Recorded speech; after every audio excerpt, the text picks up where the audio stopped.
Welcome to the Hunting Beast Podcast, your source for hunting tactics, news, and stories.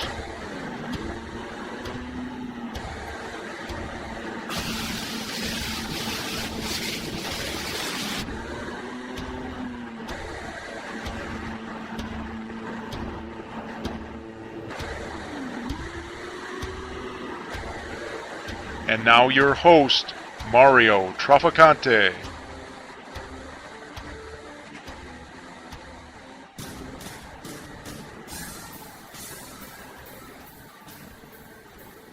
Hello and welcome to this week's Hunting Beast Podcast.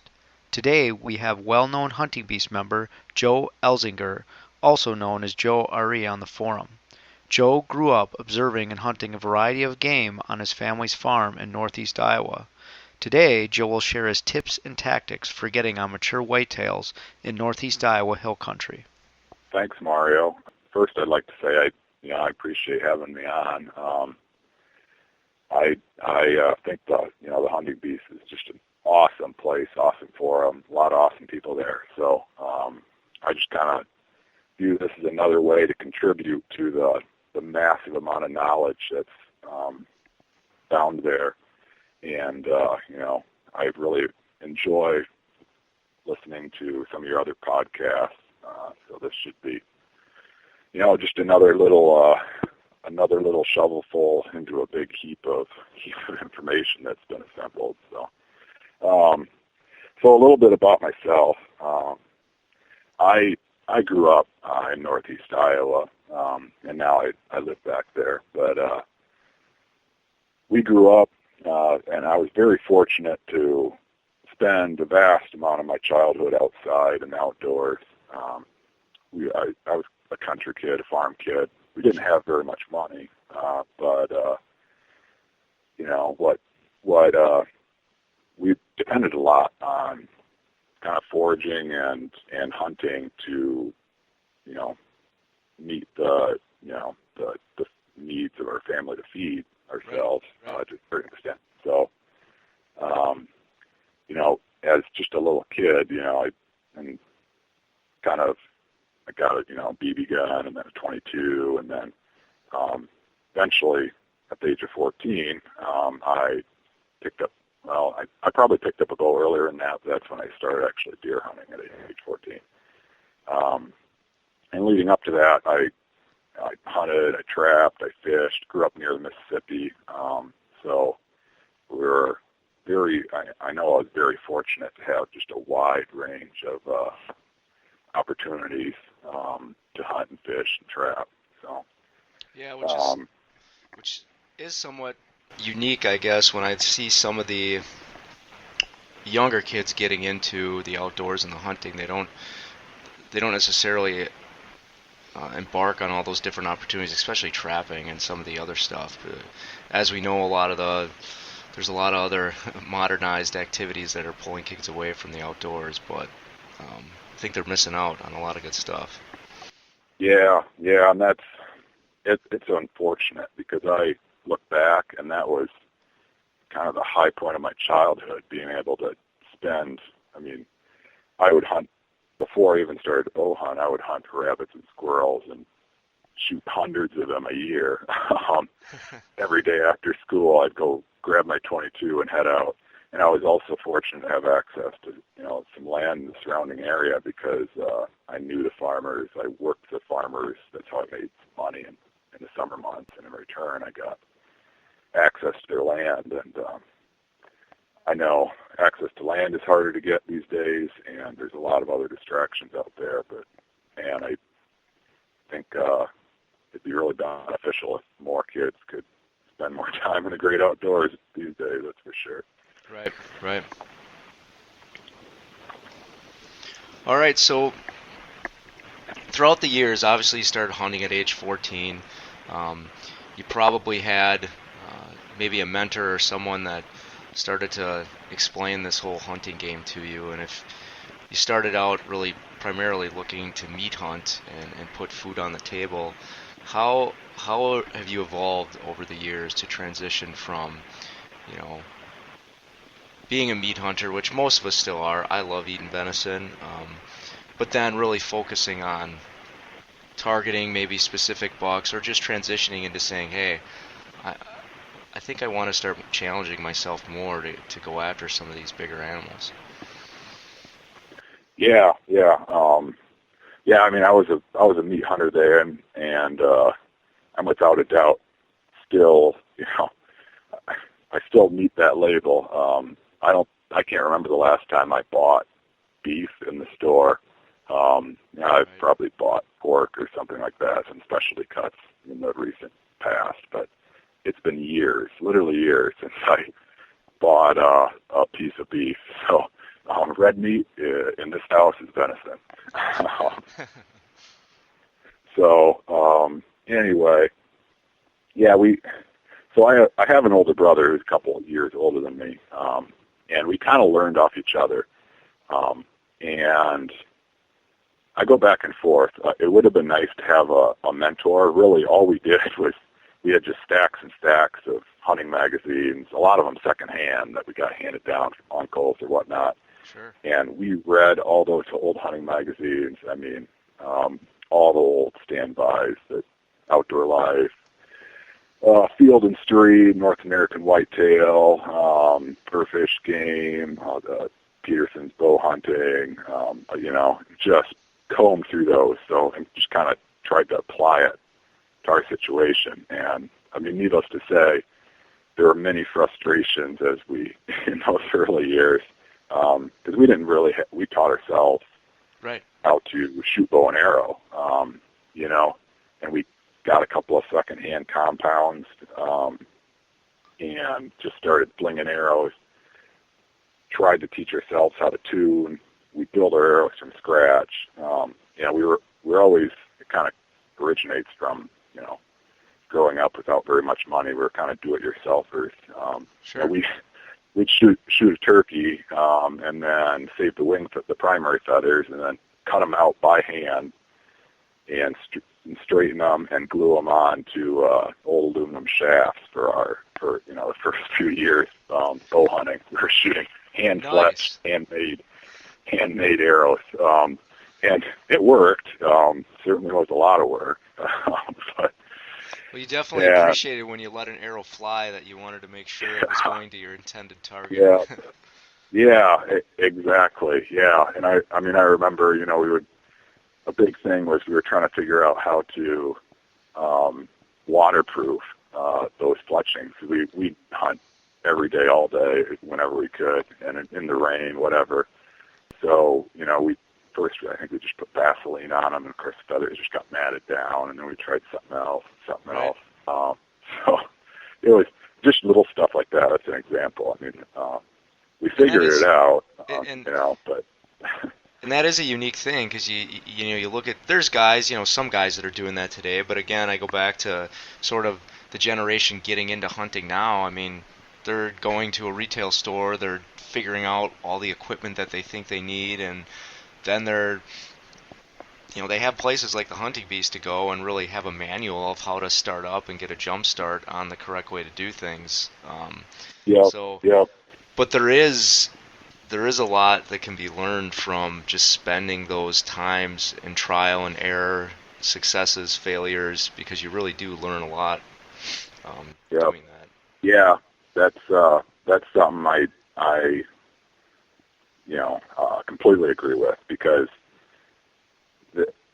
I learned so much in that time period. I wasn't having much success. When I was 14, I started bow hunting. My older brother started bow hunting the year or two before that. We weren't shooting big bucks. I did shoot a doe. My very first bow deer was a big doe. On my very first hunt, even, my brother took me out, and we sat in the tree together, and here came a doe, and I shot it. And by some miracle, I hit it perfectly, and it fell over dead. And that ruined me for like 2 years, because I thought, this bow hunting thing, yeah, that's easy. Right. Yeah, it was 2 years before I shot another, and I'm also fortunate, we have a lot of opportunities around here. I hear about, guys hunting for 7 years without, seeing a deer, shooting a deer, and man, that would be tough. As deer, we have a lot of deer around. I could not shoot another one. My life depended on it for 2 years after that because I had too big of a head. Sure. um, Well, yeah, and it's like, yeah. I think guys got to realize too, don't be afraid to go out and try different things, and if you fail, you got to get back on the horse and get out and try again. It's not always going to be, quote unquote, I sit in the woods and this deer comes walking by and I shoot it. It's not the typical thing that happens. Yeah. So that, kind of getting back to the phases of development, that really contributed. Just that initial period in my teenage years, I know I'm so fortunate to have the experience I did at that point because it just gave me just a broad base. I didn't know many details, but I knew a lot of basics. I knew, I don't know what I think of as kind of the skills of a predator. It taught me, how to, stuff that doesn't get talked about much these days, how to sit still, how to move and not get busted if you got game in front of you, how to be patient, how not to fidget, how to just kind of enjoy the great outdoors but still be aware and ready to kill something. That there's no shortcut to learning that, I don't think. It's just pure, just time spent out there. That's what I think. Yeah, I would agree. I too, that was a big recreation point for us, as there was a big, we call them the camping hills, or a bluff that was right out in front of where our house was, and it was a mixture of, open parkland and then private land. But back 25 years ago, you could, the farmers, you could just go and walk and meander as a kid, and climb all around that stuff. And I attribute a lot of that. I spent a lot of time just sitting and observing in the woods, whether it be different wildlife or deer or different animals. And like you said, you sort of get that in-tuned feeling of how different animals move during different times of the day, and just being able to, like you said, sit still or be calm out there and take the whole thing in, experience it. Yeah, I agree. And to this day, that's, I only kind of half laughingly say, that Great Outdoors is my church. So that's where where I go to stabilize after any challenging day at work or whatever. It's therapeutic. So, sure. Anyway, so as a teenager, I got the bow hunting bug really bad, and I would go out after school every day I could, on the weekend, morning and night, every day I could. I'd sit out there 60 plus hunts, and rarely see much because I at that point, all I knew about hunting was, okay, well, deer are feeding out in this field. Well, let's go find a heavy trail and sit over it again and again and again and again. And I'd see does here and there, but I became increasingly interested in trying to, shoot a nice buck. Right. And it was definitely a struggle. I got lucky a couple times as a teenager and did kill a couple of nice ones, but it was mostly just a result of brute force effort of just spending a huge amount of time out there, and eventually something's going to walk by. But it taught me a lot. And even in the in the summers, I was just every year it seemed like I'd get a little more obsessed with deer hunting. Even to this day, I think the trend's continuing because I remember as a teenager that the neighbor had a big farm, and there was an old windmill sitting up on the top of one hill. Sure. And it was a perfect place to glass from. So I would climb that windmill and stand on the top of that windmill every decent night all summer long, and I could see, like half a mile or more in every direction out in the fields, and I'd watch deer. It was fantastic, but not normal behavior, I guess, for a kid, but I loved it. Yeah, that's good positive stuff to do, though, Yeah, and that's the thing, I think about what, the various things that, influences and kids these days, and even back when I was a kid, I'm not that old, and it was far better than hanging out with the wrong crowd or something like that and getting involved in stuff that, so I know without a doubt that hunting really kept me out of trouble, a lot of trouble probably as a kid. I was always wanted to go hunting and fishing. I didn't want to go partying, so. Right. Anyway, yeah, so as I got done with high school, I decided I wanted to put myself through college, and I started going to college. And that took a big hit on the quantity of time that I could spend outside. The number of trips to the windmill. Yeah, that ended. Summer scout, I had to get the summer job to pay for college, and then I also had to, I would get a weekend here, a weekend there free all year. I'd have a job all through while I was going to school full time. And but in hindsight, it was stressful at the time. I really wanted to spend more time outside. But in hindsight, it really made me focus on my efficiency as a hunter, trying to pick, and to this day, that remains with me, trying to pick the best times. And we'll get into that a little later about tactics. But I started to look at, okay, how can I hunt more efficiently? How can I, be efficient with my time? And that continued, but that really, I can point to one single season that things changed for me. And that was the 2006 season, actually. I was still in school. And it was typical, like I had no time to scout, really. I had one free weekend in September. I came home, I scouted around, and so here in Northeast Iowa, for those that aren't familiar with it, it's bluff country, hill country, pretty big hills, 100-foot, 200-foot, even 300-foot bluffs and hills. So a mixture of, most places about 50-50 ag land and timber. Beautiful country.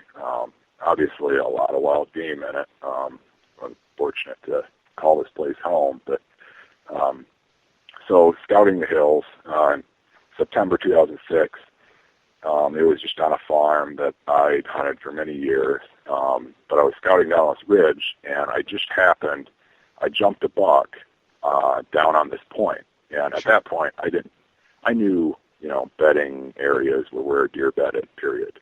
So I didn't target them. But I just caught a glimpse of this nice buck, boom, down over the end of the ridge. And it was just a stereotypical hill country bedding right on the end of a point, a little patch of brush. He was bedded, good visibility downwind, cover at its back, and just it hit me that, hey, I think I could sit up here and kill that buck. Right. And so at the time when you saw that, obviously you recognize it now for what it was, but at the time, what was sort of going through your mind from the setup standpoint? Did you fully understand why he was sitting there? Or? No. I knew it was an area that deer sometimes bedded, but at that point I didn't have really any understanding of like how they bedded wind-specific beds. I didn't know anything more than, deer sometimes bed there. Right. But it never really hit me that, I should try hunting a bedding area to kill a deer because that's where they live during the day. Anyway, so I went home that very same day, grabbed one of my old tree stands, which, growing up, I still was using, even at that point, homemade stands. I'm lucky I didn't fall and kill myself at some point, but they were just contraptions, heavy contraptions I made with cable and plywood and 2x4s. Sure. My brother and I both did, but I came back, put up a stand, and it was kind of on a small point off a main ridge, and there was a couple of trails going down the point. so I just kind of eyeballed it, and I set up for, it just ended up being, and I got lucky there, because it now, looking back, it was south wind bedding. It needed a south wind, southerly wind, south, southeast, southwest, to bed there likely. And I set up for a southerly wind. I did, even at that point, I did know, okay, my scent's got to go in a safe direction. Sure. I want to hunt somewhere, so I don't get busted. So I set up on the downwind side of the trails coming down into that point, and left for college, came back a month later, mid-October, and that spot was still in my mind. It was like, that's the best spot I've got. And I actually, I set it up for a morning hunt, because at that time, I really didn't think I could get very close to bedding areas.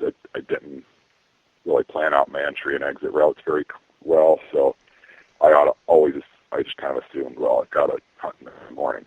Now I'm more versatile than that, but I got in there. It was perfect conditions, southerly wind, but a cold front had just gone through before then the wind switched around back to the south. It was the first frost of the year, as I recall. And sure enough, here came this buck, and he just read the textbook, came in, gave me a nice close shot, and I shot him, and he went down. Well, I actually kind of I hit him in the spine and dropped him, but Sure. Got a second arrow into him real quick and ended it. But and I just, looking back, I mean, that just completely changed how I looked at deer hunting, because up to that point, I was just a sign hunter. Like, okay, find a heavy trail, find a heavy ditch crossing, set up there, and then from there on, I mean, it was just a completely different perspective. It was kind of amazing. Yeah, that opened your eyes to the possibility of actually hunting over a bedding area and figuring out the position and access to that bedding area. Yeah, that's pretty cool. Yeah, and I got lucky. He was a 3-year-old, probably a 3-year-old. I didn't have any history with him, but likely a 3-year-old 9-pointer, maybe 130, and a beautiful deer. But I mean, it's still seared into my memory. I remember, because it was just a beautiful hunt, really calm. The leaves were just starting to fall, peak fall color. It was just spectacular conditions. And then here came this buck right before sunrise, walking down the ridge, like he read the textbook. And from there on, I mean, I had very little success prior to 2006, and after 2006, everything seemed to change. I just looked at things completely differently. So right after that, your addiction was even fueled more then. Yeah. Oh yeah. I mean, I was so jacked about that. Especially, even at that time, everybody said, "Oh, you can't kill a buck in October. You can't kill a buck in October lull." That was peak October lull. Sure. And I killed a buck. So I started to, question some of the experts a little more too. Did that, at the time when you made that setup and put some of those pieces together, did you share that with very many people on the tactics that you used? And if so, I guess, did you get sort of feedback or skeptics on how you actually did it? Yeah, I remember. I think I was a member of, don't judge me too much, but I think it was Archery Talk Forum at that time, and I posted about my success, and I remember I got a few comments like, "Well, you got lucky there, you're lucky they didn't bust you, or you're lucky, you even saw anything." And I didn't think, too much of that then, but it was, I realized that I just saw something that a lot of people didn't seem to be seeing, I guess. So, right. And I got lucky, I did get, because if that buck had, thinking back at now, if that buck had a big J hook, he'd have come downwind and he'd have busted me, and all I'd seen is a buck running off, which still would have been a partial success. I would have seen him, but I mean, and he just happened to come just right down the point. But coming away from that, I realized, I didn't need to spend a ton of time. Before that, I thought success was purely a function of time in stand. Sure. You hunt every day you can, and then you might get one or two opportunities. You hunt hard. And then I realized, that's only at most 50%. You got to be out there to kill a buck. You also have to be in the right time, in the right place. So hunting smart will put you far ahead of just sitting out there every single day. And that, it seems like a common theme with a lot of the guys that I talk to that have had success, is that in their younger years, they really enjoyed the outdoors, and they spent a lot of time in the outdoors doing that, sort of like the blue collar.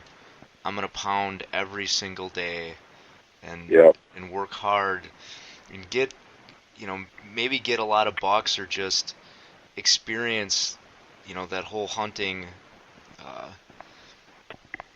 growth by being out there every single day, spending every waking moment doing it. And then there seems to be that transition point where life changes come into play, and then they start figuring out, well, how can I do this more efficiently?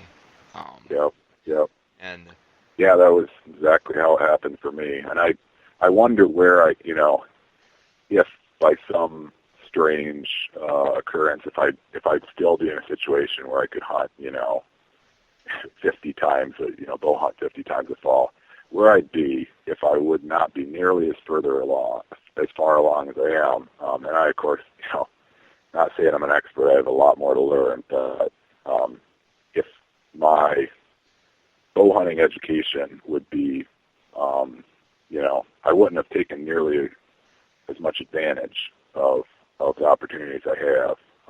If I had, if I knew I was going out, 5 times this week and 6 times next week, and I don't have the luxury of that anymore. And I honestly think I'm a lot better off because of it. Just sure. because it forced me to hunt smarter. So. There's a ton to be learned from that everyday pounding hunting. So I think like younger guys getting into it should realize that, there is a lot to be learned from being out there all the time. But then, of course, as you make that transition, like you say, when you learn to do things more efficiently, or you're forced into that situation with something you're passionate about, you're going to get better. Or you're not going to be as successful. So I think that's a good point to make on that transition. Yeah, it is. It's a tough transition when you're.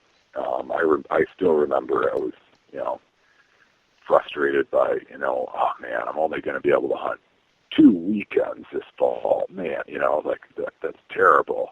Right. That's tough, but in the long run, you got to always think, okay, how's this going to affect you years down the road? And, it can help. It's not the end of the world. If anybody's listening that might be getting ready to go to college or something like that, and dreading, or changing careers, that'll greatly limit their hunting time, and just dreading it from that aspect. In the long run, it's not the end of the world. So. Sure. So that's basically, up to 2006, it was, I was pretty traditional, and ever since, I've just kind of gradually expanded, my tactics, and what I'm willing to try, different things I'm trying, with deer hunting. So, the one other thing that I would make a point of my upbringing was I still to this day fervently believe the less stuff you take into the woods with you, the better you are off. And obviously, I use technology as much as anybody. I have trail cameras and all that is, we'll talk about a little later. But being relatively poor growing up, I read about all these gadgets and gizmos in these magazines, but I could never afford to buy them. So, all I had a grunt call. I didn't have a laser rangefinder until a few years ago. I finally bought one, and man, I'm happy I have one now. But before that, I never used a rangefinder. I couldn't afford it.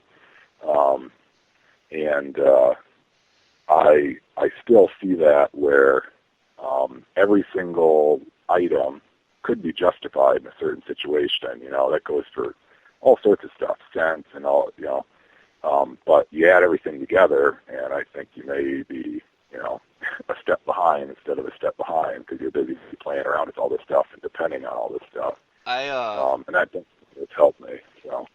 Yeah, I agree. I think every year I try to evaluate what I'm taking into the woods and based on last season and what I use and whether it's needed or not, and a lot of it, being a mobile hunter,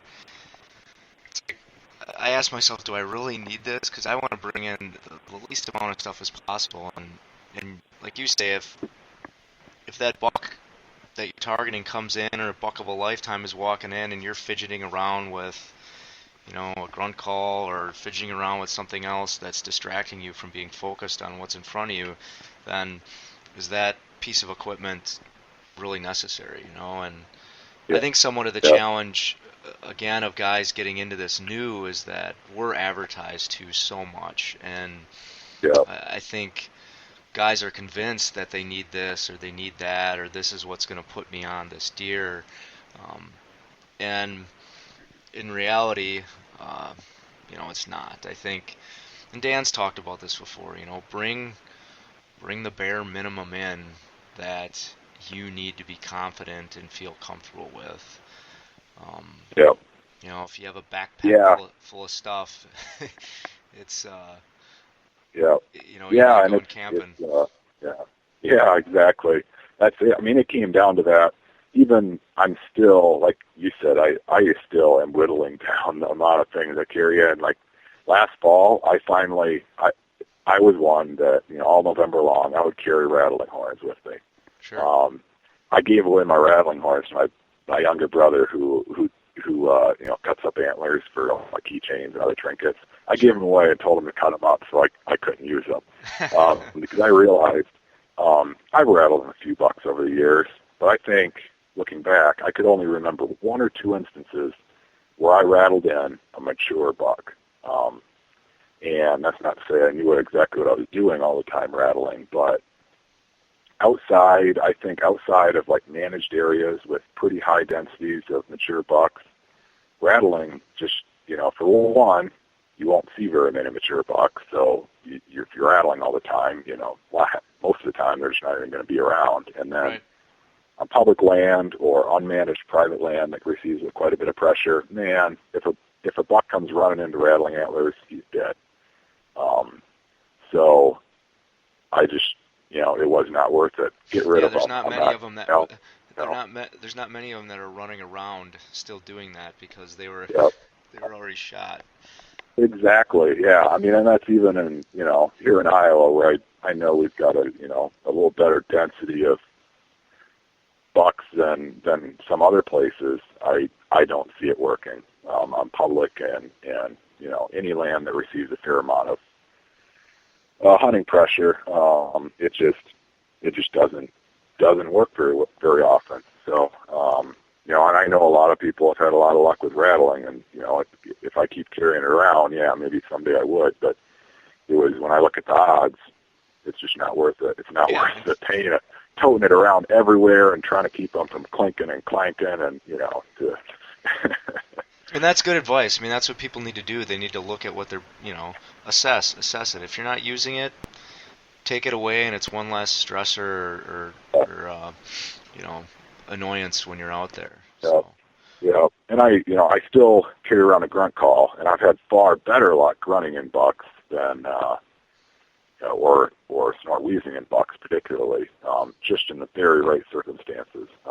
But than ever rattling with them. But I grew up, blow on your grunt call 3 times every 15 minutes. Oh my God, I wonder how many deer I spooked off, doing that. And now I do not pull it out unless it's calling to a deer, and the deer's not coming in, and I need it to come in, so. no more blind calling. So that's just my kind of what I've come to the conclusion, just kind of in the last few years, So. Yeah, and I sort of did the same thing with grunt calling, and not that I really didn't have a plan or an idea of how to go about it. So in the last few years, I just kind of put it away. I'd have it with me, and this season the buck I took was a similar situation to what you had said. I heard him get up, I heard him start grunting, and I needed to accelerate the process a little more because I was running out of daylight. So yeah, I actually hit my grunt tube, and that was the first buck that I had respond and come in to a grunt. So that was pretty cool. I mean, it does work in specific situations, but like I said, I used to do that where I'd sit in my tree randomly and just grunt away, and you'd probably wonder how many deer were running off out of the woods away from me. Yeah, 90% of the time nothing heard you, and then the other 10% of the time, the stuff that heard you, most of the time it's just going to circle around downwind. You might not even see it, or it may be, just not in the right mood and want nothing to do with you. So, sure. Yeah, that's absolutely right. I've had a lot of success with my grunt tube and snort wheezing it. I've snort wheezed in 2 bucks that I can think of that I shot.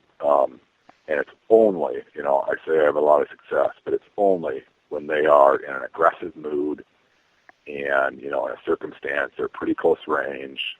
They're probably going to try to circle around downwind, so you better be able to shoot downwind before they wind you.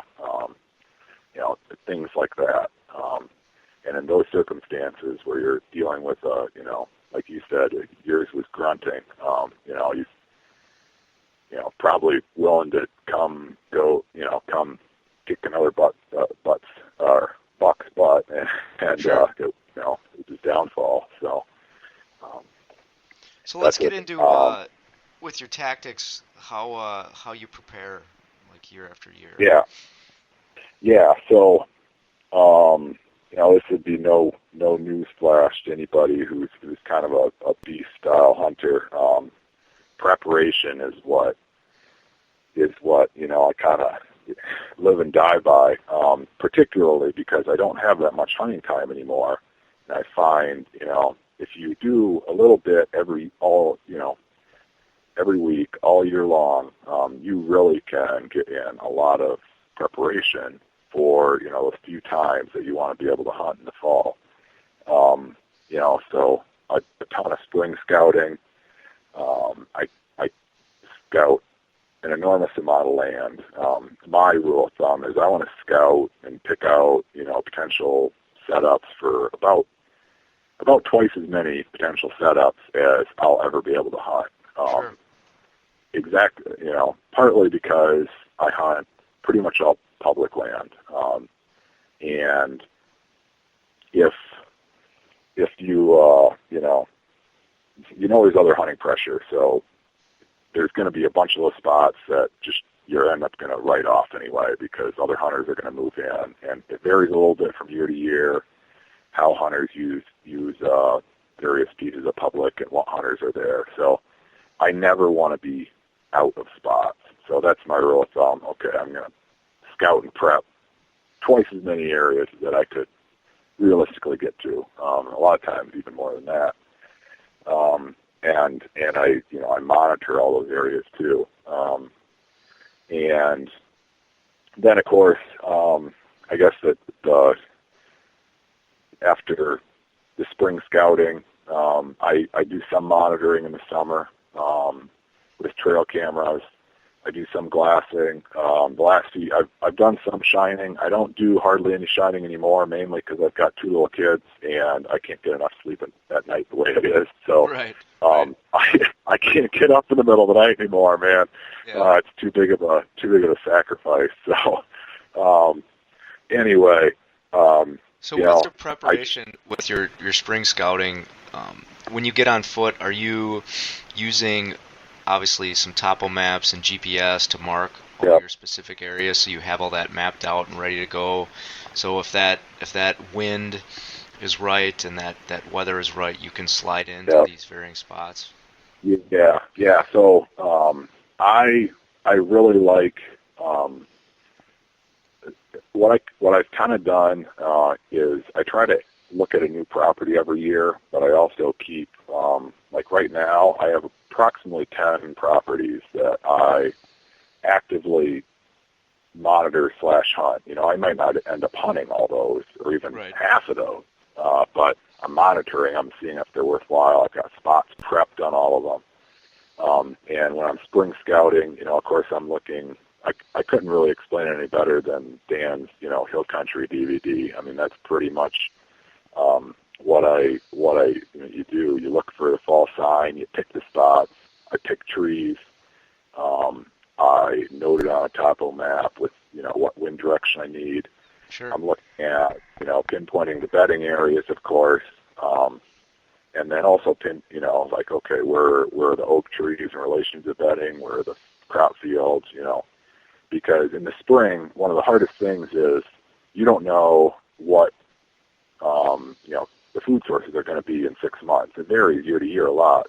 You know, farmers rotate crops and acorn crops, you know, vary greatly year to year. Like 2015 was a terrible acorn crop here in Northeast Iowa. Other places, I understand they had some acorns, but here, man, they had, there was just about none. And that really changed deer movement. As a result, some bedding areas saw less use, others saw more. It was kind of new to me. I mean, it was a learning experience, definitely for me. You know, I got all these spots picked, and by prepped, I climb every tree. You know, I hunt a fair bit from the ground as well, and regardless if it's from in a tree or on the ground, I think we'll talk a little bit about ground hunting maybe a little later, but I pick a spot, I mark it on the map, I know what wind direction I want, and I know what time of year it probably is good for. So, you know, there's bedding areas that are used predominantly early season, and there's bedding areas that are used, you know, maybe the entire fall. I find there's a lot of bedding areas that I target that light up kind of in the late pre-rut.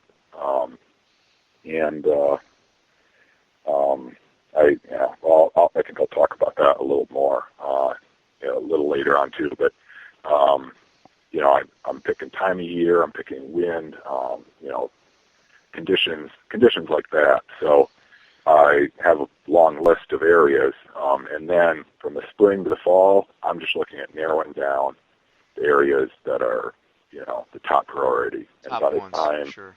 Yeah, but by the time it is, you know, October 1st, Iowa bow season opener, I have, you know, I'm probably only going to get out 3 or 4 times in the first couple of weeks of bow season. And I have 3 or 4 spots. Of all those spots that are most likely to kill a mature buck.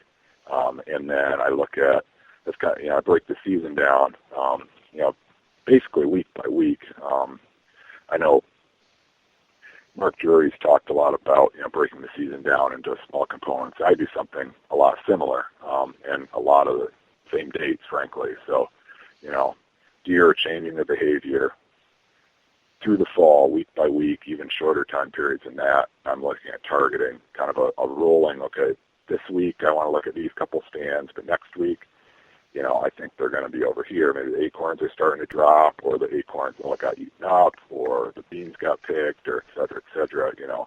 Now, over the years, there are, the you know, go ahead. Yeah, no, you can go ahead. Yeah. So over the years when you've done this, you know, if you've got 10 properties and you're cataloging sort of the right time and right place to enter these properties, and then you're tracking throughout the year how deer behavior changes, is this sort of, are these mental notations that you're making, or do you have a catalog of a lot of stuff, either written or electronically, that you know when these dates hit now that these certain areas are going to be prime? Yeah, that's a good point. I don't trust my memory. For one, I keep a hunting log, and I log all my hunts, but I also kind of, at the end of every year, I do a really quick summary about what the conditions were in general. And I started that hunting log in 2006. It goes back to that year. So I've got 10 years worth of notes now. Sure. And a lot of some of the properties I knew, some of the properties, a couple of public properties that I hunt now, I hunted, I scouted way back in 2006 even. So, I jot down, okay, what was the mass crop like?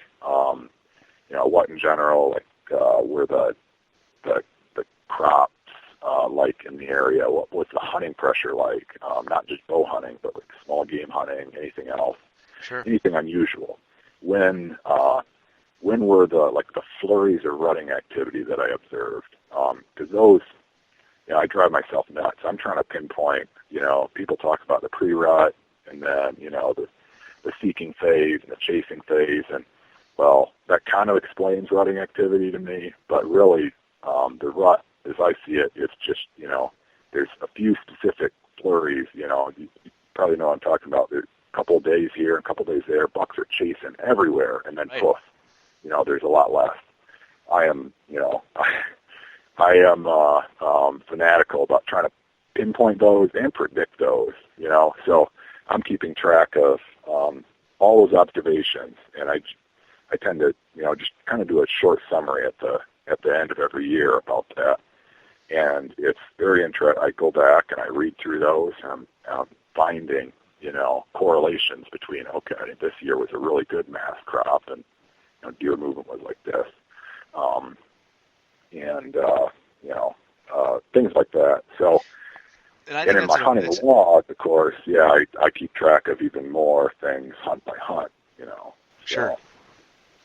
Yeah, I think that's important for people to understand. I think guys that are really successful, it's the science behind it. I mean, the data that you're recording so you can build patterns. I mean, now you have 10 years worth of data that you can literally look at and build patterns off of, and that's very powerful when you're trying to be as efficient as possible. And I'm in a similar situation to you where I have 2 smaller kids, and you're right, if you can pinpoint those specific times of the year of when you can get out in the woods, which then reduces the stress on the family and everything else because you're gone.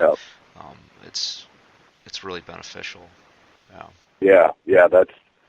I mean, even just the last 3-4 years, I've started. Now I've got 2 kids and started a family, and that put a bigger crimp on the whole hunting time. So, I've even become more focused on, okay, my wife's understanding. She knows I'm passionate about this. She'll let me go out on a few hunts, but I don't even want to put her through for me to be gone dawn to dark for 2 weeks straight. I don't even want to attempt to put her through that, and she probably wouldn't take it if I told her if I asked her to. So,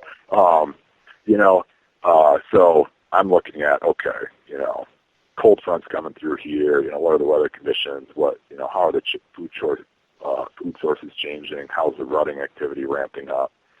I want to hunt here, and I want to hunt down, a week from now. I am fortunate.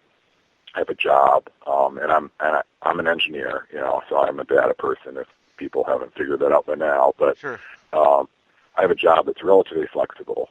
I can plan ahead, and I can, say, okay, in 2 days I am leaving at 2 p.m. and I'm going hunt. And I'm working at, a couple 10-hour days before that to make up for it. So I can take a day or two, or, not a day or two, but, a morning hunt here and an evening hunt there during the week. As long as I'm avoiding meetings, I can make my job meet that. So, Sure. And I know a lot of people do not have that luxury, so I'm fortunate to have that. But I'm obsessed with picking the right time and the right place. Right place. Everybody talks tactics and spots to pick, but I'm also obsessed with the right time. I believe that every spot has the best time to hunt it, and it's not. There's not. A few spots there may be more than one best, quote unquote, best time, but most spots have a very best time to hunt it. And you got to decide, okay, is it early season? Is it, in October, middle October? Is it a pre-rut? Is it, a seeking or a cruising or even, is it better late season? Every spot's got a best time. So sure, that's how I look at things. So anyway, how do you go about targeting, targeting these areas? What are you looking for in these 10 areas that you have cataloged? Yeah, so primarily when I look at a new area, because I've transitioned from, I grew up hunting mostly private, now I hunt pretty much all public land. I hunt some private land late season with the muzzleloader, but bow hunting pretty much 100% public land. Other than I just bought 14 acres here, and that's treated me really well. But I'm looking for hard to access stuff. And in hill country, typically that means you got to climb up and down a few hills. So I found if the bigger the hills, the better, the more big bucks out there, because they can get away from hunters, and for some reason hunters don't want to have to drag a big buck up a 300-foot bluff. I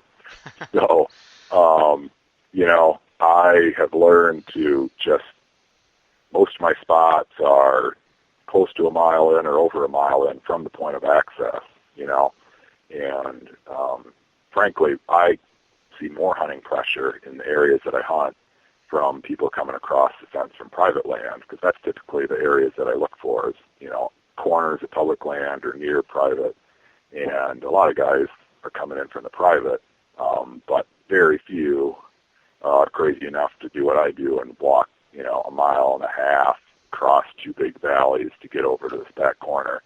And none of them want to pack out a deer. So I worry about that after I shoot a buck. And I think that's an important point to make when you're looking at these new areas is do worry about it after you shoot the buck, because if you think about that too much, then you can lose confidence in a spot or maybe even avoid a spot because you're worried about that. Yeah, exactly. It's definitely a mental hurdle. Like if you let that keep you from hunting certain spots, that'll affect your results. I definitely believe that, because that's kind of the average opinion, is, I'm not going over to that ridge because, look at that big valley we've got to drag a deer across if we did shoot something over there. So, no, right. I'm going to, hunt 300 yards from the truck tonight.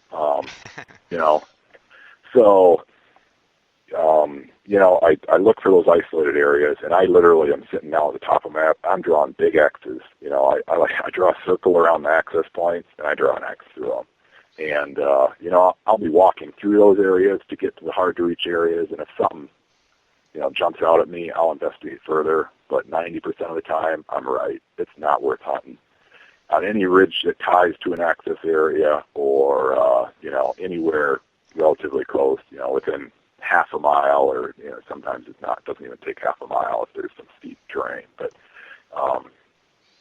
I'm just crossing out those areas. And then, of course, beyond that, then I'm looking for, what's good buck bedding and those kind of things. So, that's break it down from there, kind of an classic hill country hunting approach. But hard to access areas. I occasionally find overlooked spots. I know, some people talk about overlooked spots. I do occasionally find an overlooked spot, but those are really rare. You just, by definition, okay, it's overlooked, nobody finds it. Well, it's hard to find, so, Yeah. I've got a couple in the bag right now that I would call overlooked spots that are probably only a quarter mile from where I have to access it. But one of them is a good example. I have to park on this road, and people see that I park there. Well, now there's other people, parking there and walking in, because they didn't really realize that necessarily there was a hunting area right there. So I kind of burned that one just by that. So another one now I'm paranoid about, and I'm paranoid to park there, so I have to have my wife or somebody else drop me off. So.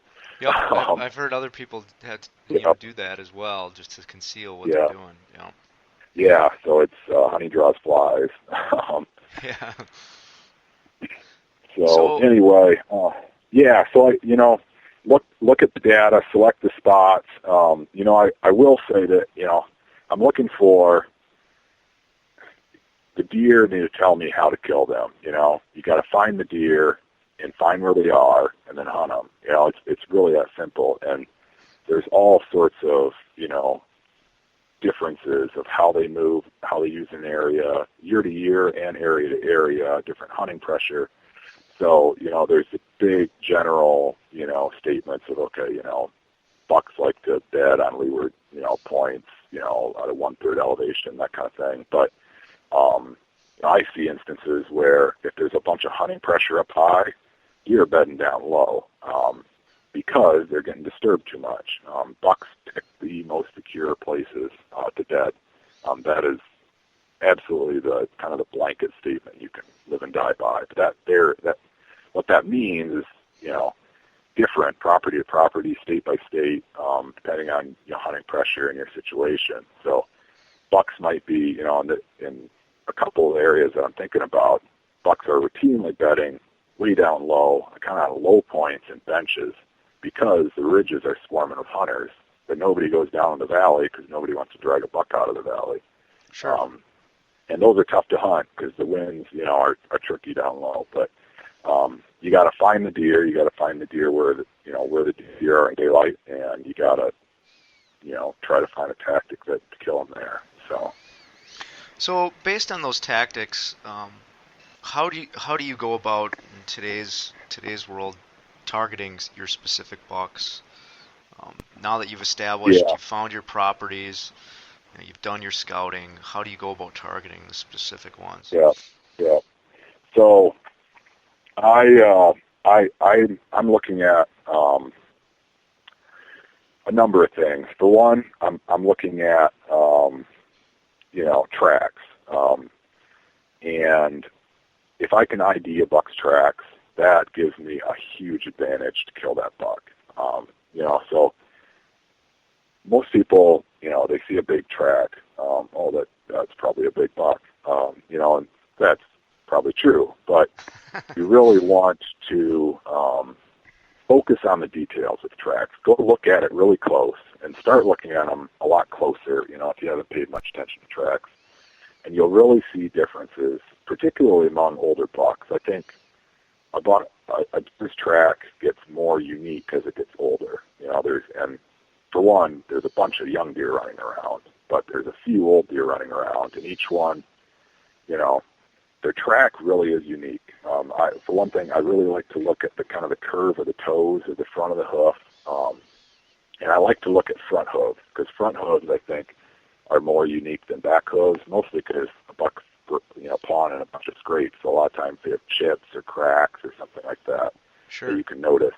But sometimes it's hard to find a front hoof print because, if a deer is just walking, of course, the front hooves are landing basically on top of the back hooves are landing right on top of where the front hooves left the hoof print. But I like to look for tracks like on the edge of the fields or in saddles and fields, because even if a buck's walking through there at night, he's going to stop right before he crests the ridge, and he's going to look over this other side, and there you can find really good front hoof prints.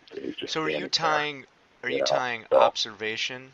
Are you tying observation of the buck from like an observation stand or a trail camera with then getting on foot and finding that track? Exactly. Yeah, that's to ID a track, you gotta have an observation. So you're either seeing them, glassing them, shining them, or on trail camera. So when I get that, I look, I scan through, I pull a trail camera off a primary scrape, I scan through the photos, and there's a big buck. He was only there 2 days ago. Well, I bet his tracks are still in that scrape. And, ID that track. I take a nice photo of that track, starting out, and then start comparing photos of these different tracks that you're finding. and you'll notice, wow, there are, when you really start focusing on it, there's a wide range of what a big buck's track looks like. It's you can ID a lot of them. Things to avoid, don't look at running tracks. If it's all splayed out, and this might be a little dependent on terrain, I will say, because in softer grounds, deer tracks tend to splay out more. Sure. And a lot of times that probably distorts it, so it's hard to recognize. But like maybe down in swamp or something. But in the firm ground around here, if it's splaying out very much, that means he's running, and it's really hard to ID a splayed track compared to a walking track that's not splayed out. Right.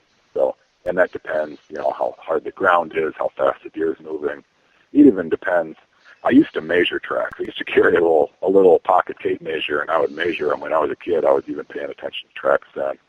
I grew up following around stuff. I'd trail down coyotes even, carrying a 22. I would track down coyotes. I even killed a couple of them that way. Of course, it's not a highly effective tactic, but I learned a lot about tracking.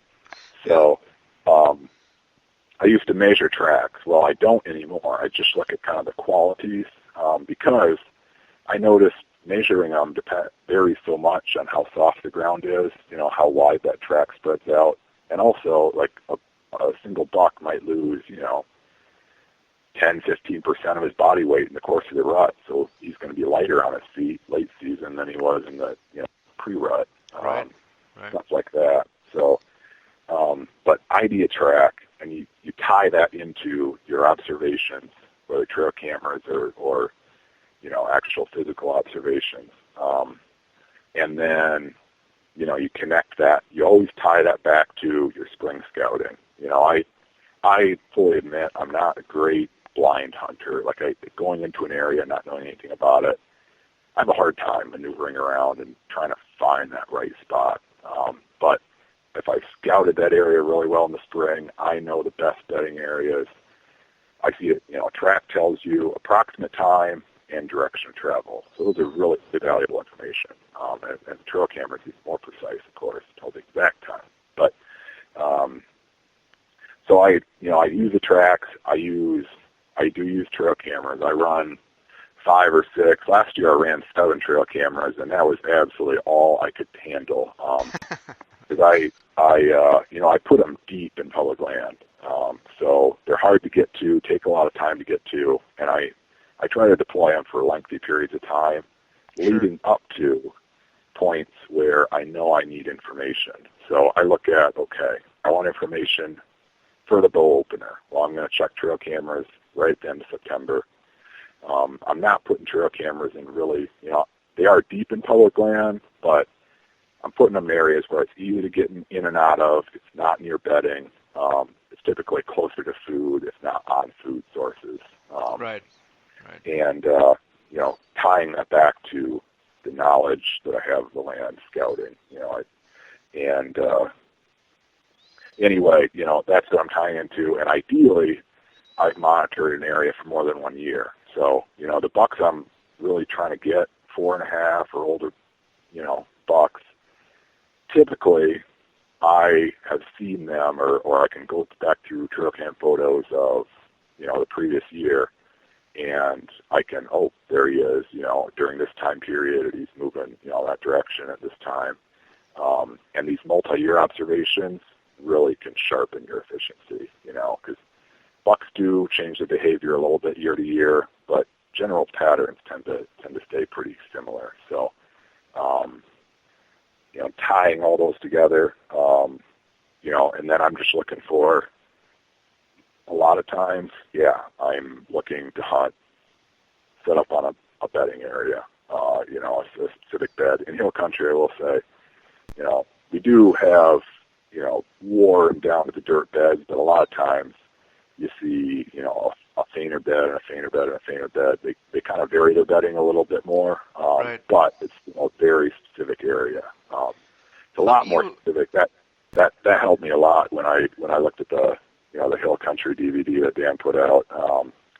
it really, before that I was like, yeah, there's 5 acres of cover over there. That's probably a bedding area. And now I'm looking at, okay, they're actually bedding here and here and here. So how do you, and we can talk about more of how you use this information as far as, using the wind, tracking, setting up mobile. The one hill country piece that I hunt on a regular basis, one of the challenges is the access points that I have. Once that early season foliage is down, it becomes pretty challenging because of the vantage point that the deer have on the bedding in the hills. Yep. In relationship to where I access. So how do you manage that, or how do you go about picking your access points? Yeah, that's tough because I have struggled with that in the past as well. It's hard to I'll put it this way: if I don't think I can get in to where I need to go without spooking deer, a good chance of spooking the deer that I want to get to, I don't hunt it. I don't even try. I just go somewhere else. And I have kind of evolved, like there's some areas that I know they have thought, a decent buck might be using it, and that's why he's using it, because you can see anybody who gets out of the car, because you can only, park right in the spot, or anywhere you park along the road, they're gone. I do, a lot of times I may try, some situations you can try a morning hunt if there's no food nearby, if you can get in there early enough. Try a morning hunt, to often a little closer to the rut and the pre-rut when they're a little more active. Might be coming back to bed just a little later, a few minutes later. I'm looking to take advantage of something like that.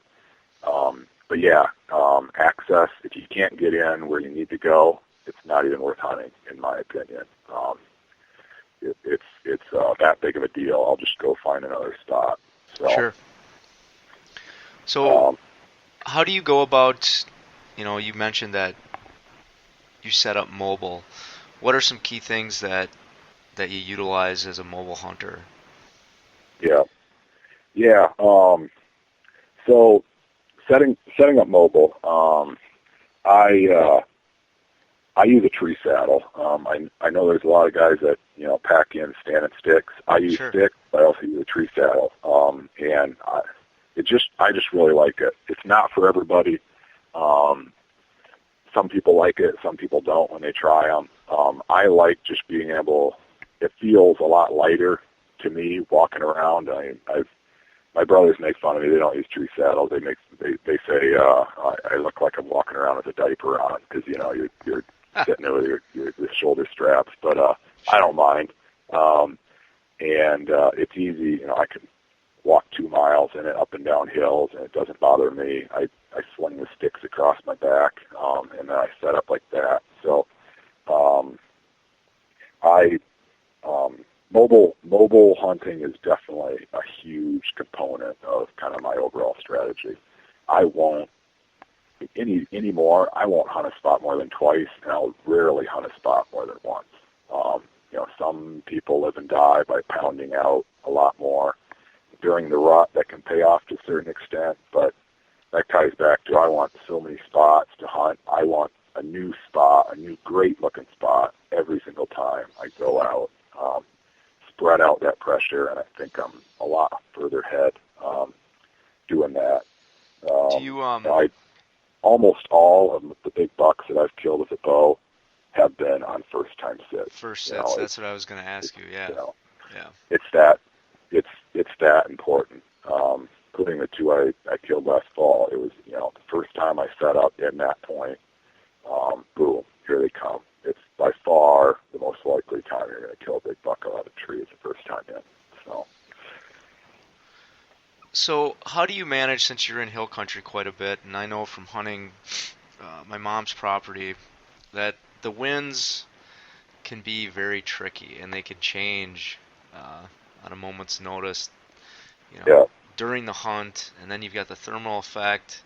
How do you manage that or deal with that? Yeah, it's my advice to people new to hill country is be prepared to be frustrated. you will be frustrated part of the time. It's one thing if it's just a simple terrain feature like a long ridge or something like that. You can kind of, maybe that's a place to start for someone who's, doesn't have experience with looking at wind and thermal combinations in big hills like I hunt. But when you have multiple terrain features, you have a big ridge and you have a point, and you probably have a deeper ravine next to it, man, stuff gets complicated. But that's kind of part of my spring prep that I didn't talk about. I'm packing milkweed in with me everywhere I go, and that's Sure. when I find a spot, I sit there, and you just sit there a little while because a lot of times you see things vary. And I'm dropping milkweed, and it may not be the right wind for that spot when you're scouting, but it will tell you something, So I really try to test out those locations, particularly locations that are tough to hunt. Like I have a few spots, like I talked about, in a few areas with pressure up high, deer bedding down low. I'm going after a big buck down low, and in those spots, I have to test it out beforehand because I don't trust. I mean, it's tough to find a consistent current down low, but you can if you do some experimenting. There's some spots that may not be huntable. There's others that are. You can hunt down low and get a consistent, wind and thermal combination, and that varies. If there's foliage on the trees, if it varies, how warm it is, how fast the temperature is rising or falling, that'll have a huge impact on thermal. So my number one thing is, test things out beforehand. And as a result, on the hunting beast, it definitely, when I started reading people's opinions on winds and thermals, I started learning a lot more about how thermal activity, occurs in hill country. It used to be my opinion that, if it's a light and variable wind, it's not worth hunting. I don't have any spots for a light variable wind. Well, now I don't look at that like that. I look at, okay, well, find a place with good, consistent thermal activity. I don't care if it's a light and variable wind, it's probably perfect because then the wind's not going to fear that much of the thermal. And I no longer fear light and variable as a result. So. Good.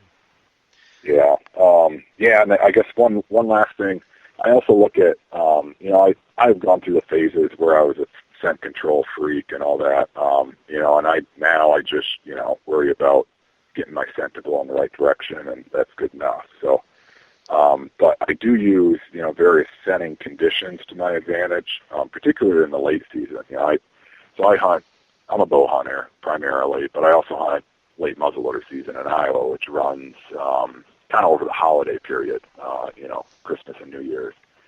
And a lot of times we get some bitter cold weather in that time period. And Sure. I have noticed that deer have a lot harder time smelling you if it's bitter cold, and it's primarily due to, lack of how dry the area is. More humidity, deer smell you more. I try to use rains and stuff to, check trail cameras and that kind of thing, if hopefully wash away my scent. Anyway, late season, it's really, I'm able to get away with a lot more than a person would think. Like I have a hard time believing it if I haven't seen it so often, but I see deer coming through, downwind of me, a couple hundred yards downwind of me. If it has to be really cold, like 0 degrees, man, they have a hard time smelling you. That's just my observation, and maybe some people have observed other things, but I've seen it so many times that it's starting to, I'm starting to kind of track it and hunt it that way as a result. I think there's some science behind that. The molecules that are carrying your scent around aren't as, I guess, volatile or active when it's that cold. Yeah. And I've noticed I'm talking bitter cold, Right. Single digits of low, Right. So. Because I've noticed that in early season on really humid, hot sits, that it's seemingly like your scent is just hanging, I've noticed where, you know, based on dropping my milkweed, it seems like I have the wind in my advantage, but, I'll get a mature doe will come into the area and she'll wind me right away where, Yeah. that scent is just hanging in that humid air. Yeah. Especially in warm weather. That hill country is really, really challenging in warmer weather because, you'll, like you say, the wind may be consistent where you are, and even for 30 yards downwind of you, but then you start looking way downwind, and it's doing something crazy. It might be doing a U-turn and coming up a ditch beside you, and then a deer's crossing the ditch. I've had this happen. Deer's crossing the ditch. It should be upwind of me. Boom, snorts and takes off. Well, my scent's doing a big, U-turn, and then the thermals are bringing it straight up a ditch.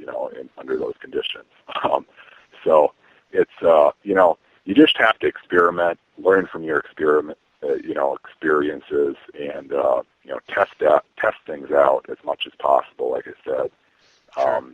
Start conservative and kind of trying to push the boundaries in hill country, and you'll never master winds and thermals, but in hill country anyway. But I've gotten to the point where, I definitely am frustrated a lot less of the time than having good hunts. So Good. So I guess at this point in your hunting career, what really drives you? I mean, what do you really love or are passionate about hunting in general? Yeah. Well, that's never changed. To me, hunting is kind of an end to a mean, means to an end, means to an end, and the end. I hunt for, I like the chase. I think of myself, I'm a predator. I hunt things down because it's in my blood. But I also find an enormous amount of peace in Mother Nature. That ultimately is the reason why I go outdoors whenever I can. Sure. I love the great outdoors. I love the peace and the solitude I have when I'm out there. Kind of as a side benefit, hey, yeah, I'm going to chase bucks around and see if I can kill one because that's what I do. So, yeah, I can sympathize with that. I mean, you're in an engineering career. I do software development, so we spend a lot of time in an office. And growing up as a kid, spending a lot of time in the outdoors, it's sort of, I get that same way where my time out in the woods is almost spiritual because you get to get out, you get to get away from everything, you just get to listen to nature and turn all the modern electronics off per se, and and I mean that's hard to do. I know what it's like to be thinking about work or family or something like that, but it's sometimes hard to turn it off. But man, is it worth it if you can just really clear your mind? It feels great. So you mentioned another important point in your notes, how you don't really enjoy hunting the rut because you believe it's too random. And now listening to you and your preparation pieces, it really makes sense because you're trying to build these patterns. But if you want to speak to that a little. Yeah, I sort of skimmed over that, I guess. Probably skimmed over a couple other points that I could have talked for another hour about. But, so where the last few years I've really my hunting strategy has evolved to the point where I am targeting specific animals. I try not to go after one specific animal, mostly because when I get burned doing that, I just feel terrible afterwards. I'm like, what were you doing? If I set my sights on one and only one buck all year long. But I do have I narrow it down to just a small handful of, larger bucks, the biggest ones that I can find in any given year that I'm going after. And I typically get one of them. But the rut is not a great time to kill a mature buck, at least outside of managed areas with anywhere with a high population of mature bucks, yeah, you probably can easily kill them during the rut. But and by the rut, I mean, the chasing and, I wouldn't say so, but chasing and, through to lockdown. Sure. Because the way I look at it, most areas have more does than bucks. And at any given time during the peak of the rut, you probably have more does and estrus in an area than there are mature bucks total.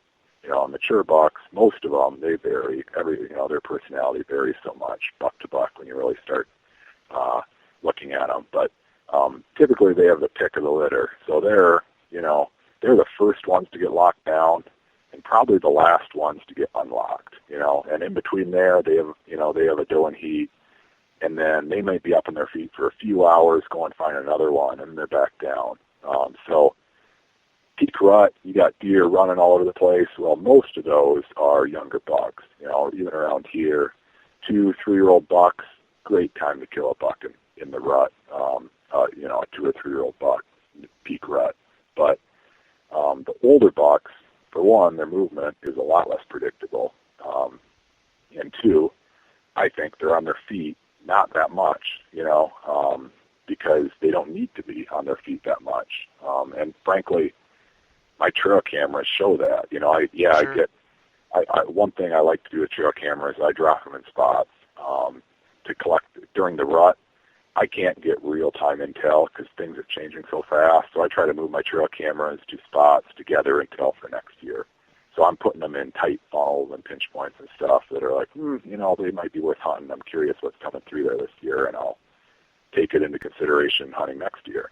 That's the only time I really put trail cameras right at stand locations. Otherwise, I'm keeping them away. It's a year in advance.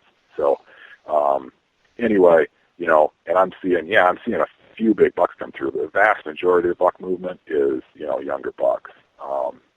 And it's only just right at the start of cruising, it seems like. Mature bucks are really on their feet, maybe it's not like it's for a week long, period. It's for like a couple days or something, and then boom, they're finding the first hot does. So, I don't know. I know, I don't mean any disrespect to anybody who loves hunting the rut. I mean, I love hunting the rut if there's that action right in front of me. If I have a doe and heat right in front of me, man, it's an awesome hunt, but that's like 2% of the time, Right. But the other 98% of the time, you're sitting in your tree with nothing around you, So I really I enjoy kind of the figuring out and predicting where a buck's going to be, and going in and killing it. And you can do that, early season, pre-rut, post-rut, late season. But man, it's that's a real challenge to predict where a specific buck is for kind of a 1 to 2 week period, mid-November, and then they get, as soon as there's really no does in heat anymore, and they may be still looking for that last hot doe, that can be a really good time to kill one. But that peak time that everybody else hunts the woods, I hunt out there, and I've killed my share of bucks in that time period. But when you're going after a specific buck, it's not a great time to kill one, I don't think. Yeah. I mean, well, and the other thing too is you're combating, especially on public land, you're combating the hordes of other people that are entering the woods during that time too. Yeah, exactly. I was reminded of that. Yeah, I was reminded of that this last fall when I was out. I really had my sights set on a great big 10-pointer, one of the biggest ones I've seen on public land, 160 class. And one morning I was set up, and it was like a Saturday morning, and I was in a good spot, and it was a long way from the public access, but 3 hunters from 3 different locations came in from private, and they were set up in a big semicircle around me. They were all like a couple hundred yards away, but I was sitting in the tree and listening to this rattling and grunting, just incessant, in 3 directions. And I was like, wow, this is definitely not fun. I'm just, stinking up the woods. So I climbed down and left. But Yeah. And that's the thing that makes it challenging during that time. There's a lot of guys that are hunting those rut-specific tactics, and, Yeah. But yeah, it And makes that's, sense with all the data and the specific stuff that you're collecting throughout the year that, you're upping your chances by getting on that specific buck due to the things you're doing outside of the season versus in. Yeah, and that's really the crucial. I guess if somebody wants a summary of exactly how I look at things, the way I look at it, I'm killing a buck in the off season. Everything but killing it, really. Like I'm setting up everything so that when it's hunting season, I'm not doing much, other than I'm hunting, but I'm doing a little low impact scouting, and I am running my trail cameras, but I've shifted the bulk of my prep outside of the season, and that paid off. So you mentioned in here too that you're looking forward to changing the focus or getting into some different things with your hunting, and you purchased a recurve last month. So why don't you talk about that a little bit? Yeah. So anyway, I have less and less time every year to hunt, but I also kind of my priorities are shifting, and it's happening in conjunction with having kids and watching them grow up. It was for 20 years. It was all about me. Hunting was all about me, and now it's not so much anymore. So. For one, I frankly am, I've always done all my own bow maintenance, and a compound bow is high maintenance. There's no denying it. And I'm frankly just kind of sick of fine tuning my bow all the time and making everything just perfect. Always double checking it because I'm hauling my bow through brush for miles and miles, every fall. And so I bought a recurve. I just started shooting it. It's going really well. Long time before hunting season, but my goal is hopefully maybe shoot a doe this fall with it. We'll see. And then maybe eventually work up, to actually hunting entirely with it. The way I look at it is kind of a journey, and it's just kind of the first few steps into that journey. So I think you'll get back to using those turkey feathers. Yeah, we might, man. I might. I'm not going to lie. That's kind of a bucket list item. I think it would be awesome to make a bow, make arrows, make everything, from, I don't know about scratch, but, from very basic materials and go out and, harvest a deer with it. That to me would be fantastic, but I'm a long way from that. So, but I'm really looking forward to, kind of dialing it down for the time being. The fire undoubtedly still burns bright, and now, especially, when I start seeing, bucks shedding velvet, hard racks, and I'm going to get fired up again. But looking forward to dialing down a little bit, spending a lot more time with my kids and getting my kids out, involved more outside, because I'm so thankful that I had that experience as a kid, and I would wish that on every kid in the country. Sure. And I really want my kids to experience that. So spend a lot more time, outside. So. And I think, that's an important point. One of the things you mentioned is you have a concern just about the future of our hunting heritage, and just what you've said here about spending more time to get your own kids experience in the outdoors and to pass that tradition on. Maybe talk about that a little bit. Just it's somewhat of our personal responsibility to spread the word on this stuff. Yeah. So that's in conjunction with having kids, I've realized, or I've had to acknowledge that we're kind of in trouble as hunters. Hunter recruitment dropping, across the country slowly every year, and hunter access is falling.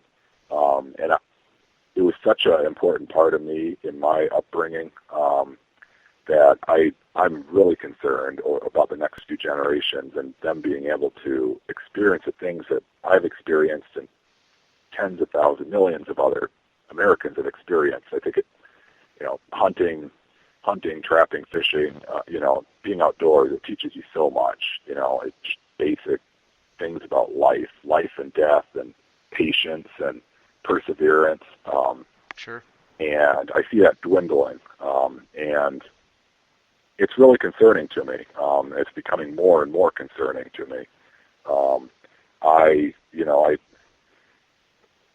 am, appreciative that, everybody not everybody, some people have, ability to, purchase hunting property just for hunting, just for themselves, purchase or lease.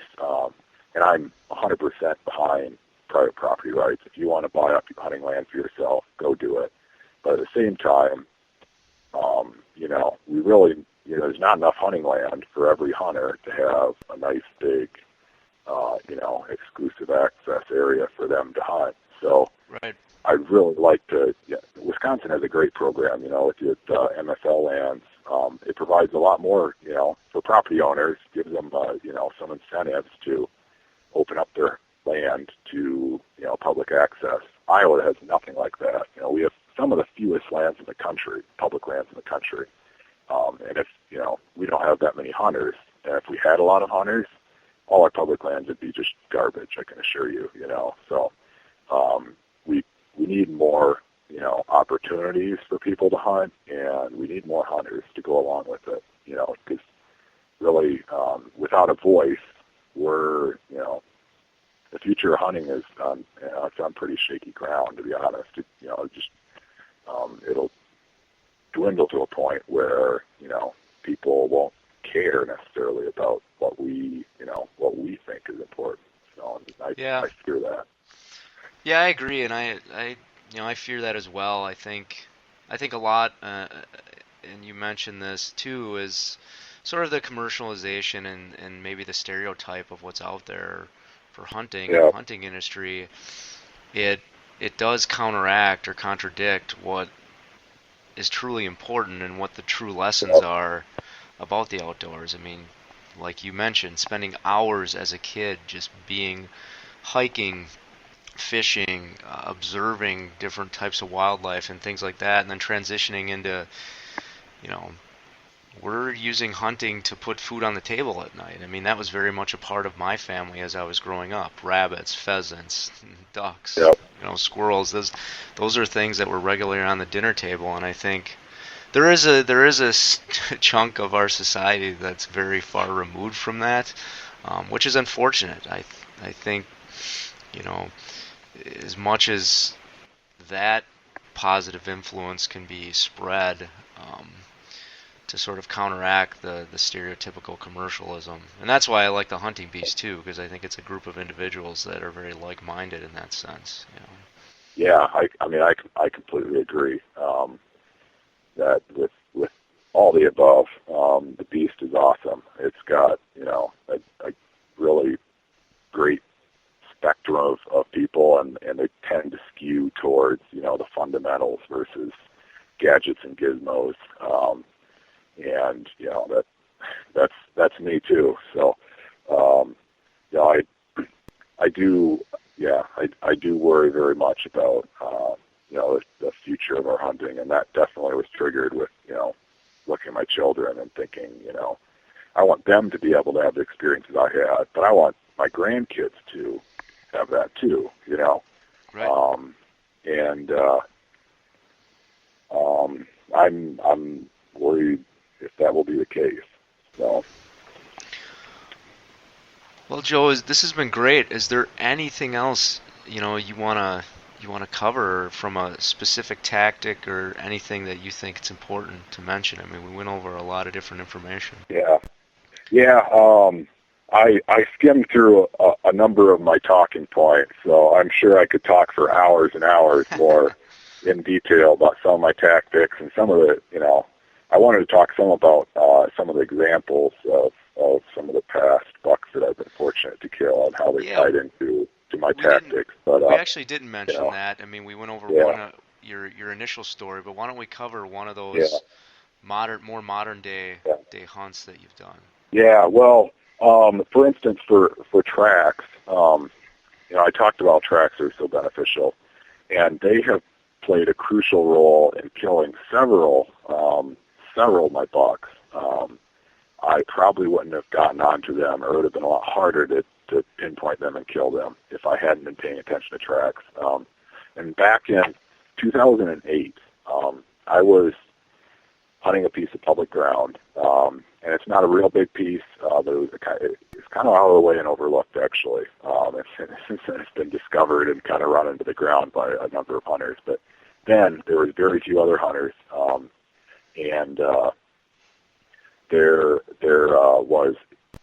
it received quite a bit of hunting pressure in the surrounding area. But on one ridge top there was a pond, and the pond was actually out in the open, and deer were, of course, coming to drink of that pond. That was the best water source for probably half a mile in just about any direction other than way down the hill, down in the creek, down the bottom. So I had a trail camera on a primary scrape not too far from there leading up to the season, and I was getting a real nice 10-pointer on camera. It was like 140 class. And I ID'd his tracks. He had a real nice kind of a big, square, rounded toes track. And then, of course, I also was IDing his track. I ID'd him. I got a camera photo of him. I got the tracks in the scrape. And that was one of the first years I was running a trail camera. And thankfully, he wasn't, that was back when I was using a full-on, like a flash trail camera. And some bucks just seem to ignore trail cameras. Some of them freak out. This one seemed to ignore it, thankfully. It was only a couple hundred yards from the pond. But I saw his tracks in the pond pretty routinely, and in 2008, it was I needed a southeast wind to hunt the pond, and also it's actually a good example of hunting on the ground. I didn't talk much about hunting on the ground, but I hunt on the ground probably more than most. Probably about a third of my sits are on the ground, but in this case, I was sitting on the ground in a clump of sumac because there was nothing to climb within I don't know, probably close to 100 yards of that pond. There wasn't a tree big enough to climb.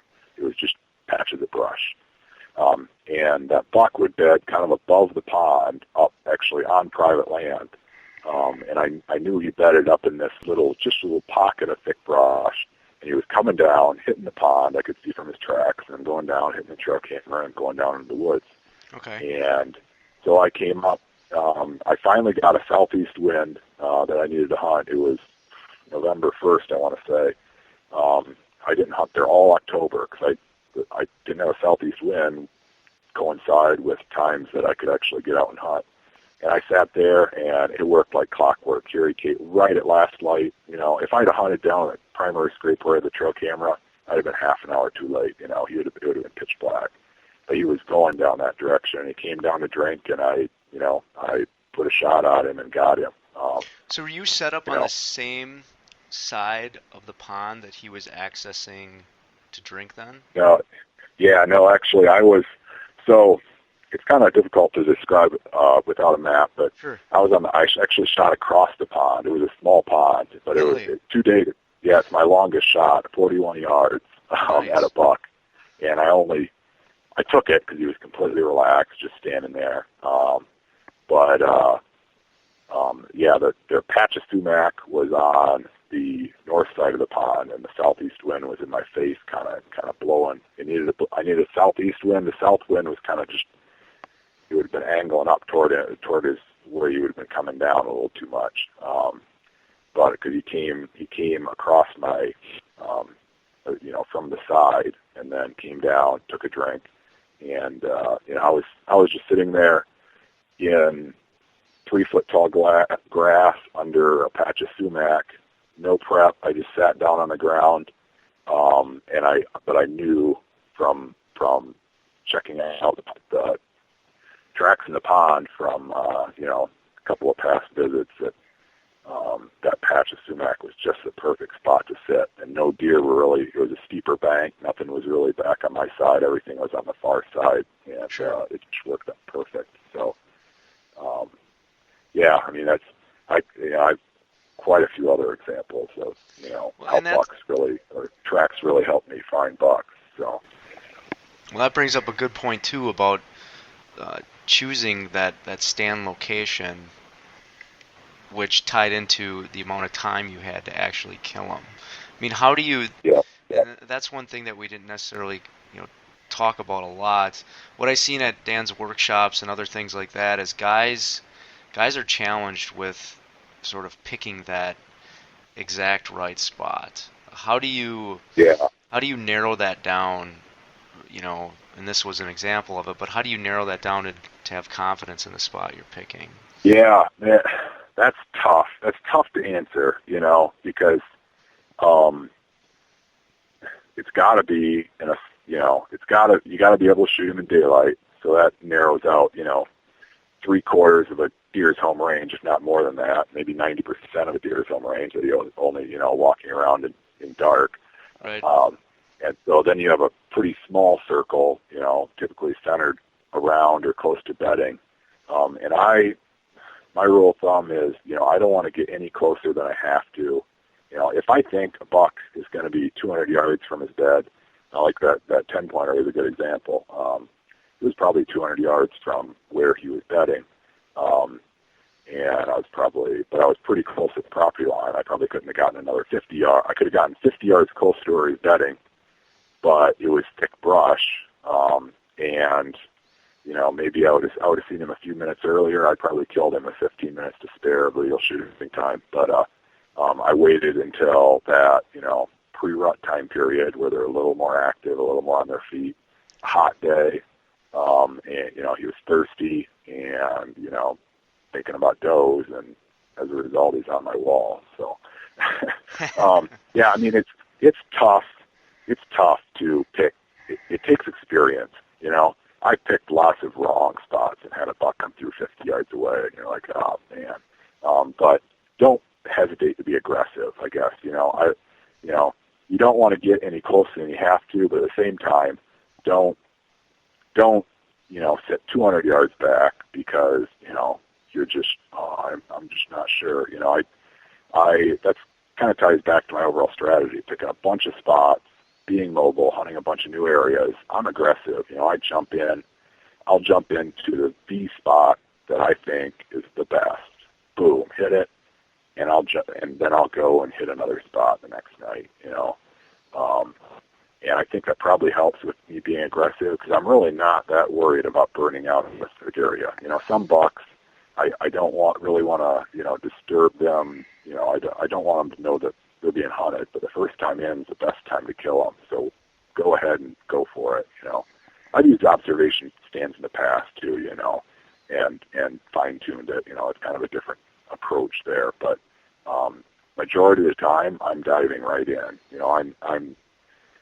I know where I want the best time and the best place, and I want to be there. And if it doesn't work out, I've got 5 more best times and best places, lined up in front of me.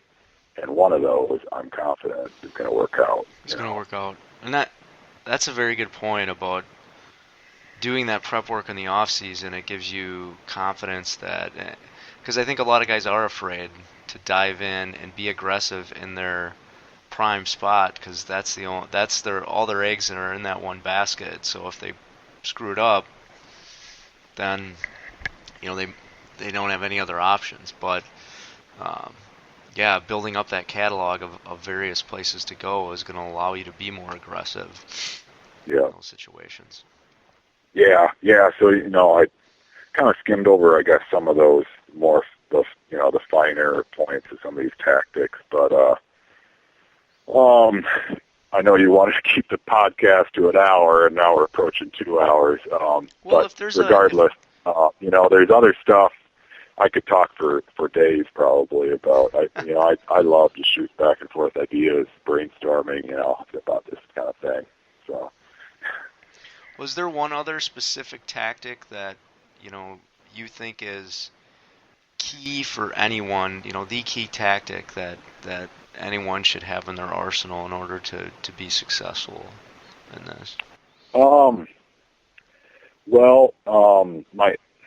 the main, I touched on being aggressive.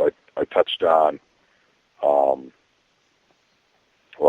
that last story is, hunting tracks and hunting from the ground. Those are two, I think, kind of the two big overlooked items for the modern day hunter. Both hunting from the ground and tracks, because people don't think they can necessarily ID an individual buck maybe, and then I know in hill country it's easier to hunt from the ground. I will say that. I could imagine in a swamp it's pretty darn hard to hunt from the ground in a lot of situations, just because you can't see. And sure. That's one of those. I could go a lot more into hunting from the ground, but one of the crucial ingredients to me is visibility. I want to be able to see a buck coming from at least around 50 yards away, so I can get ready. And then when he's within 30 yards away, I'm not, twitching. I'm probably at full draw already. I'm waiting for him, for a shot opportunity, and he did. So those are kind of the two big things. But be aggressive, try new stuff. Don't get stuck in a rut. That's kind of another big takeaway. Try new stuff, try new tactics, try hunting new times of the year. Don't believe what you hear about, you can't kill a buck in October during the October lull. October lull is one of my favorite times. Mid to late October, my favorite time to be in the woods hunting a big buck. Period. They're the most patternable. It can be challenging with food sources changing, et cetera, and sometimes hunting season's changing and that. But I love that time period because it's to me it's been my bread and butter. I'm able to identify those bedding areas that bucks are using that time of year. As it gets closer and closer to the rut, they're starting to shadow doe groups, so I use that to my advantage, plotting out, how they move, how they do their nightly circuits, keeping track of does, getting them when they're leaving their bed or when they're coming back to bed after doing that.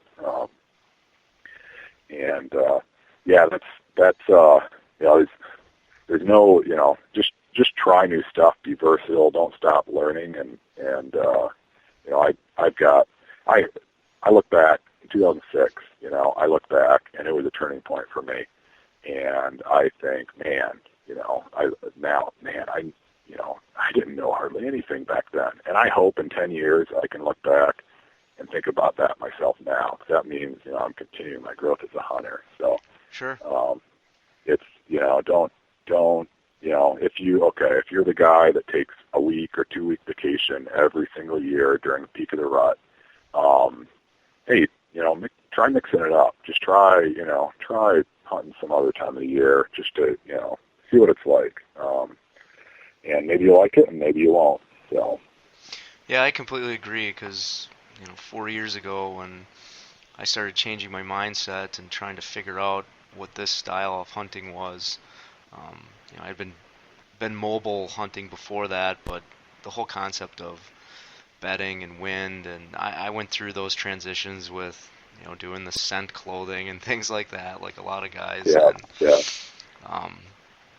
One of the first bucks I shot was an early season buck right in the beginning of the season that was based on bedding and acorn food source in a swamp. So it's that whole willingness to listen to new ideas. I mean, these podcasts have been great because I get to sit and just listen to you guys talk about your knowledge, for your example, over the last 10 years that you've collected, and apply that to what I'm doing. So and that's, my opinion is you're more likely to get lucky trying something new than doing the same thing again and again and again.